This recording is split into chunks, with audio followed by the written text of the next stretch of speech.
Genesis 19. The two angels arrived at Sodom in the evening, and Lot was sitting in the gateway of the city. When he saw them, he got up to meet them and bowed down with his face to the ground. "My lords," he said, "please turn aside to your servant's house. You can wash your feet and spend the night and then go on your way early in the morning." "No," they answered, "we will spend the night in the square." But he insisted so strongly that they did go with him and entered his house. He prepared a meal for them, baking bread without yeast, and they ate. Before they had gone to bed, all the men from every part of the city of Sodom, both young and old, surrounded the house. They called to Lot, "Where are the men who came to you tonight? Bring them out to us so that we can have sex with them." Lot went outside to meet them and shut the door behind him and said, "No, my friends, don't do this wicked thing. Look, I have 2 daughters who have never slept with a man. Let me bring them out to you, and you can do what you like with them. But don't do anything to these men, for they have come under the protection of my roof." "Get out of our way," they replied. "This fellow came here as a foreigner, and now he wants to play the judge? We'll treat you worse than them." They kept bringing pressure on Lot and moved forward to break down the door. But the men inside reached out and pulled Lot back into the house and shut the door. Then they struck the men who were at the door of the house, young and old, with blindness, so that they could not find the door.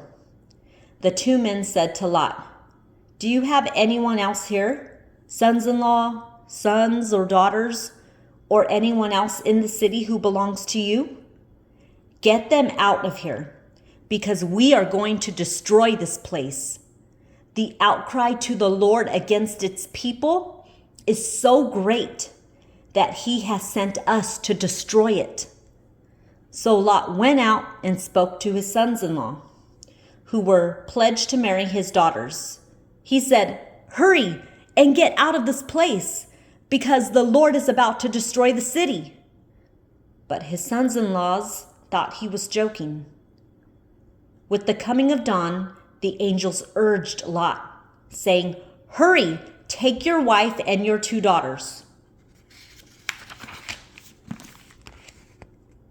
Who are here, or you will be swept away when the city is punished."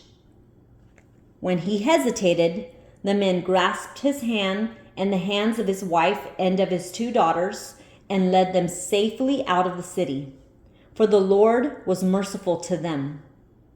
As soon as they had brought them out, one of them said, "Flee for your lives! Don't look back, and don't stop anywhere in the plain.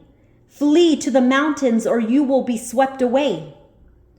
But Lot said to them, "No, my lords, please. Your servant has found favor in your eyes, and you have shown great kindness to me in sparing my life. But I can't flee to the mountains. This disaster will overtake me, and I'll die.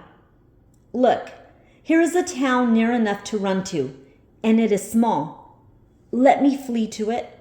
It is very small, isn't it? Then my life will be spared." He said to him, "Very well, I will grant this request too. I will not overthrow the town you speak of, but flee there quickly, because I cannot do anything until you reach it." That is why the town was called Zoar. By the time Lot reached Zoar, the sun had risen over the land.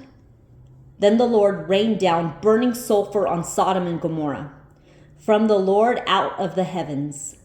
Thus he overthrew those cities and the entire plain, destroying all those living in the cities, and also the vegetation in the land.